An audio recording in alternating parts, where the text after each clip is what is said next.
آپ گئے مربت میں، آپ گئے کسی لالچ میں، آپ گئے کسی ڈر میں، آپ گئے کہ وہ شکوہ نہ کر دے، اور آپ گئے کسی پرانے تعلق کی روشنی میں، تو اس کا مطلب ہوا کہ جو اس کی اصل سٹرینگتھ تھی وہ تو آپ نے لوز کر دی۔ اس لیے بہت کلیئرٹی کے ساتھ میں آپ سے کہنے لگا ہوں کہ اگر آپ کو یہ شوق ہے، اگر آپ کے طرز زندگی میں یہ شامل ہے، تو اس کو کیٹیگوریکلی منہ ملازے کے لیے کبھی مت کیجیے، تعلق نبھانے کے لیے کبھی مت کیجیے، ان سے اجر پانے کے لیے بھی کبھی مت کیجیے۔ نیت اگر آپ کی یہ ہو کہ میں اللہ کی رضا کے لیے کرنے لگا ہوں، تو اس کا مطلب ہوگا آپ اس کائنات کے مالک اور خالق کی خوشی یا اس کی اطاعت میں کر رہے ہیں، تو اس کا جواب کون دے گا؟ جس کے لیے کر رہے ہیں۔ پھر یہ سارے بندے، ان میں سے کوئی بھی آپ کو نہ پوچھے، وہاں آپ کا اجر بھی لکھا جائے گا، اس کا ثواب بھی لکھا جائے گا، اور کبھی آپ کا دل تنگ ہوا، سنگ ہوا، آپ اکیلے پڑے، تو میرے رب کی رحمت اور مہربانی اور محبت پہنچ جاتی ہے۔ وہ کسی کے دل میں بھی الف بے جیم کے دل میں ڈالے گا، لوگ 7 سمندر پار سے بھی بھاگ کے آپ کے پاس آ جائیں گے، چونکہ اسے کسی اور نے، کسی بڑے نے کہا ہوتا ہے۔ سو جہاں مجھے لگتا ہے کہ اس طرح کا دکھ ہم کو ہوتا ہے، ہم اصل مالک اور خالق سے اجر پانے کی بجائے لوگوں سے توقع رکھتے ہیں، اور لوگوں کی اوقات کیا، لوگوں کے دل کیا، لوگوں کی ظرف کیا، وہ کبھی بھی دوسروں کی یوں سمجھے ایکسپیکٹیشن یا توقعات کو پورا کرنے پہ قادر بھی نہیں ہوتے، اس کے مکلف بھی نہیں ہوتے۔ اور اگر آپ اس بنیاد پہ کہ آپ کے بہن بھائی نہیں آئے، آپ کے دوست احباب نہیں آئے، تو آپ ان سے قطع تعلق ہی نہیں کر سکتے، کیونکہ اگر تو آپ کو یہ ادلے بدلے میں سارا چاہیے تھا، غم اور خوشی میں شرکت، تو آپ بنیادی طور پہ غلط پیپر میں بیٹھ گئے۔ آپ کو یہ پیپر یا ڈگری انفیکٹ آپ کی ہے ہی نہیں ہے، اور اگر آپ نیت کی وجہ سے، حسن نیت کی وجہ سے یہ کرتے ہیں، تو پھر لوگوں کا یہ طرز عمل کبھی آپ کو دکھ نہیں دے گا۔ جب بندہ اکیلا پڑتا ہے، آنکھیں بند کرتا ہے، دل اس کا تھوڑا سا 2-4 آنسو بہائے گا، ہاتھ وہ جوڑے گا، کہے گا سر کلا ہو گیا، بہت دکھ دیا ظالم نے، بد دعا نہیں دے گا کسی اور دکھ پہنچا، تو آپ اس سے اللہ سے کمپنسیشن مانگتے ہیں کہ میں نے تو تمہارے لیے اس کا خیال رکھا، اس کے بچوں کا خیال رکھا۔ عام طور پہ لوگ ناشکری بھی کرتے ہیں اور تھینک لیس ہوتے ہیں، یہ ہم نے لوگوں کے بارے میں بہت جگہ دیکھا۔ جہاں کوئی اللہ کی وجہ سے، آپ سوچئے نبی صلی اللہ علیہ وسلم بیٹھے ہوئے تھے، ایک صحابی تیز سے پاس سے گزرے، اس نے مڑ کے بھی نہیں دیکھا، سلام بھی نہیں کیا، یہ مدینہ منورہ میں ہوا، اور صحابی تھے۔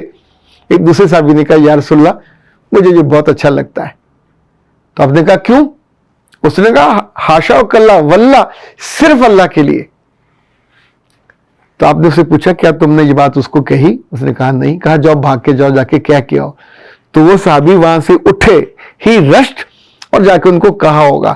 آپ سوچئے کہ یہ طرز عمل اور یہ واقعہ اللہ کے رسول نے پوری امت کو سکھانے کے لیے کہ جو بھی تعلق بنے، خوشی کا بنے، دکھ کا بنے، آسانی کا بنے، مشکل کا بنے، وہ اللہ کے لیے ہونا چاہیے۔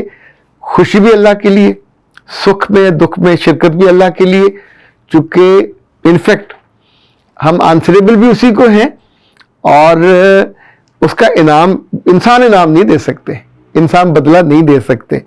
انسان عام طور پہ بھلا دیں گے، یا اگر کچھ دیں گے بھی تو آپ کہو گے جی میری تو اتنی ایکسپیکٹیشن تھی، یہ یہاں پہ رہا، تو بھی آپ کا دل تنگ ہوتا ہے۔ اس لیے میرا ماننا تو یہ ہے، اور آپ اس بات کو مان لیں گے تو آنے والے دنوں میں اپنے آپ کو آسودہ کر لیں گے۔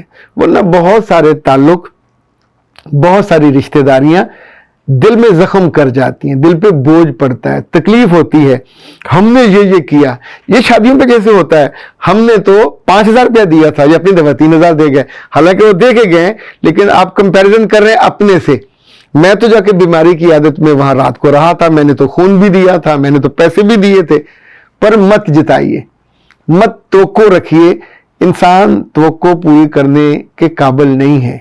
انسان ہر ایک کی اپنی انٹینشن ہوتی ہے، اپنی مرضی ہوتی ہے، انٹینشن ارادہ ہوتا ہے، اور اگر وہ بھی اپنے رب سے محبت کرتے ہوں، رب کو جانتے ہوں، اور اس کی بیوی اور اس کے آس پاس والے لوگ بھی اسی جو کہتے ہیں طرز فکر اور طرز عمل کے عادی ہوں.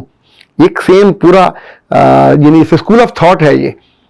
تو اسکول آف تھاٹ یا تو محبت اللہ کے لیے ہوگی, دشمنی بھی اس کے لیے ہوگی, دوستی بھی اس کے لیے ہوگی, تو پھر آپ کا طرز زندگی اور ہوگا.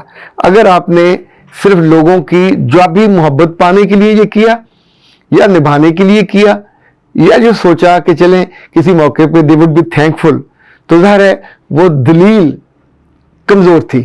وہ جس سڑک پہ آپ چڑھے وہ موٹر وے نہیں تھی, وہ جی ٹی روڈ بھی نہیں تھی, وہ کچی تھی, چکڑ والی, اور اگلے بندے کو ذرا دقت ہوئی تو ظاہر سے سوچا کہ نہیں میں اب فون کرنے سے حد فون کر لیں گے, جا کے پوچھنا, پھل لے کے جانا, تحفہ دینا, کنسرن دکھانا, اس کے لیے بڑا دل چاہیے ہوتا ہے, بڑا ظرف چاہیے ہوتا ہے. اور لوگوں کی چھوٹی چھوٹی مصروفیات عام طور پر ان کو دل کو بھی کھا جاتی ہیں, ظرف کو بھی کھا جاتی ہیں, محبت کو بھی کھا جاتی ہیں, چونکہ صرف لوگ اپنے لیے, اپنی ذات کے اور اپنے فائدے کے گرد گھوم رہے ہوتے ہیں.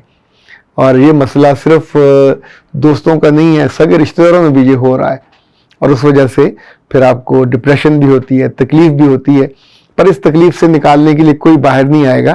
اپنے دل کو, اس کو سمجھائیے, اسے مضبوط کیجئے, اپنے رب سے جڑیے, اس سے توقع. اچھا, رب توقع نہیں توڑتا, وہ آپ کو آپ کی توقع سے زیادہ عطا کرتا ہے, یہاں بھی کرتا ہے وہاں بھی کرتا ہے. اختر عباس کو دیجیے اجازت. السلام.